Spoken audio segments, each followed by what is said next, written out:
నమస్తే రైతు మిత్రులారా, ప్రజెంట్ మీరు నా బ్యాక్ సైడ్ చూస్తున్నారు కదండి. మన వాటర్ మెలన్ ప్లాట్ విత్తనం పెట్టినప్పటి నుండి ఇప్పటికి 27 రోజులు అయితే కంప్లీట్ అయింది. అంతా ఫ్రూట్ సెట్టింగ్ స్టేజ్ అయితే స్టార్ట్ అయిపోయిందండి.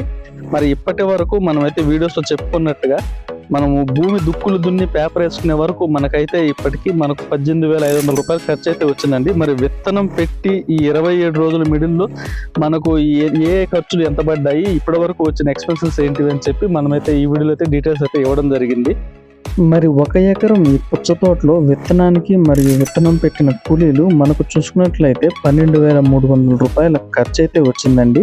మరి విత్తనం పెట్టిన తర్వాత మనమైతే ఒక ట్రిప్ అయితే ఇందులో అయితే కలుపు నివారణ చర్యలు అయితే చేశాము. దీనికోసం 1,200 రూపాయల ఖర్చు అయితే మనకు వచ్చింది. అలానే మొక్క మొలిచినప్పటి నుండి 8 రోజుల నుండి డ్రిప్ ద్వారా వివిధ రకాల ఫెర్టిగేషన్ మరియు డ్రిప్ ఎన్పికేలు అయితే మనకైతే ఈ 27 రోజులకు గాను మనకు 9,700 రూపాయల ఖర్చు అయితే వచ్చింది. అలానే ఈ 27 రోజుల్లో మనమైతే పూర్తిగా 4 స్ప్రేలు అయితే చేసాము. ఈ 4 స్ప్రేలకు మనకు 3,800 రూపాయలు ఖర్చు అయితే వచ్చిందండి.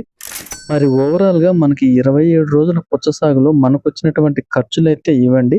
మరి ముందున మనకు పంట 60 రోజుల దశ వచ్చేటప్పటికి ఎంత ఖర్చు అవుతుందని చెప్పి వీడియోస్ అనేవి మన ఛానల్ ద్వారా అయితే అందిస్తాను. మరి ఆ వీడియోస్ కోసం మరియు ఈ పుచ్చ పంట సాగు వివరాల కోసం అయితే నన్ను అయితే ఫాలో చేసి ఈ వీడియోని అయితే లైక్ చేసి సపోర్ట్ చేస్తారని కోరుకుంటున్నాను.